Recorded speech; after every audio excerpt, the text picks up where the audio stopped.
Hi, I'm Jeff Wasil from the National Marine Manufacturers Association, and I'm here in Washington, D.C. to talk about the environmental leadership that our industry has achieved over the last several years. A lot of folks don't realize that recreational marine accounts for about 0.7% of transportation CO2. Our industry has also pioneered the very first device to quantify greenhouse gas emissions from boats. What you see here is this device on the stand connected to an outboard engine.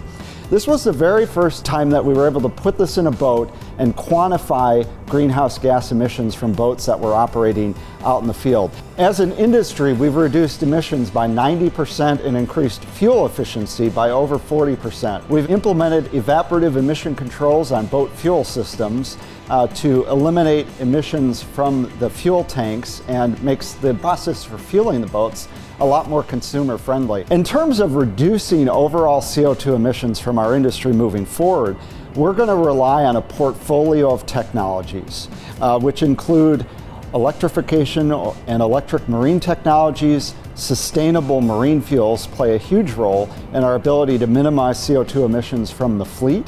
We're looking at hybrid electric technologies and advanced hull design. These are some of the technologies that are going to be required to minimize CO2 emissions. Because there's no one-size-fits-all solution for the industry, there's a lot of different technologies that will play a role in our ability to minimize CO2 emissions. 90% of the boats sold in the United States are made in the United States.